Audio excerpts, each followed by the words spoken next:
Hello my friends and welcome back. Thank you very much for being with me again today.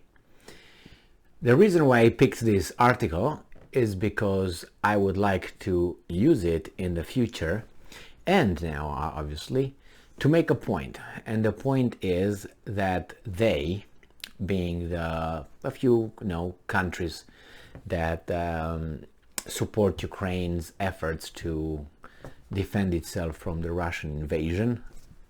See how nicely I politically correct I expressed that idea. The leaders, they are totally aware of what's going on, and even the second echelon, the ones who are involved but not involved, they know exactly what's going on between actually Russia and United States / NATO. Its allies. It's not about Ukraine and Russia, it's about Russia, United States. Ukraine is caught in the middle, used, and they eventually succeeded getting the Russians involved in this. But the Russians, they had NATO rockets almost in their asses in bed. They were right on the porch. The next move would be in their asses while they go to bed. So they said we have to get rid of them right here. Now, this article comes from, I found it in more than one location, but because if I would have used, for instance, let's say, what's his name, WHTC, and I can remember the name of this news outlet, then people will say, well, that's not a credible, and then you got maybe YouTube saying, what is this? No, that's not, doesn't work. Okay, so then I found it in Reuters. So yes, this article comes from Reuters from August 5, 2022, and this is the title: War in Ukraine can't be ended by ignoring Russia. Erdogan aide said that. So let's say what's going on. Ankara, a top aide to Turkey's president, said on Friday that the international community cannot end the war in Ukraine by ignoring Moscow, as Tayyip Erdogan headed to Russia to meet his counterpart Vladimir Putin.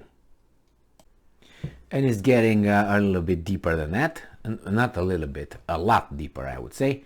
The meeting, less than 3 weeks since they held talks in Tehran, comes after Turkey helped broker a deal to resume Ukraine's Black Sea grain exports, which were blocked by Russia's invasion. Turkish Presidential Communications Director, this is the guy. So the Turkish Presidential Communications Director, Fahrettin Altun, so his last name is Altun, said the agreement attested to the success of NATO member Turkey's efforts and the direct diplomacy between the two leaders, while criticizing the role played by other countries. Now, this is the reason for all this article, and I'm quoting what Mr. Altun said. The truth is that some of our friends do not want the war to end. They are shedding crocodile tears, end quote. Altun told Reuters, saying some were actively trying to undermine Turkey's efforts without specifying who. Well, this is not what he meant. He's talking about the friends who do not want the war to end, not about this little spin that you give Reuters. Okay? So, who might be Turkey's friends? You say Russia. Well, it's plural, so it can't be Russia. Then it must be more than Russia. And is it part of NATO? I would definitely say so. It's not a gut feeling, because you already, all the gut feelings we got point to one actor who, how is that? All roads lead to Rome. The same here. All fingers point to one thing. All decisions, all the Ukrainian decisions go through one point. That is United States of America. That's my assessment. based on what I observed so far and what other people said. The truth is that some of our friends do not want the war to end. Why would they? They're not hurt whatsoever. You and I are, the Germans are, the Russians are, the Ukrainians definitely are. Not the Bidens, not the Kamalas, not the... who? You even have Truss aspiring to be the Prime Minister of Great Britain. That's unbelievable. That scares me. That scares me. How dumber can you go? I mean,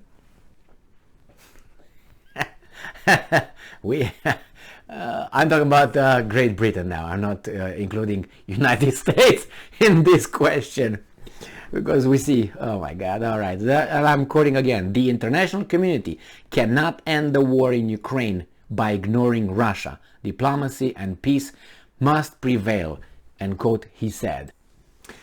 So far, so good, right? Erdogan was scheduled to meet Putin on Friday afternoon. Before, I already made a video on their meeting.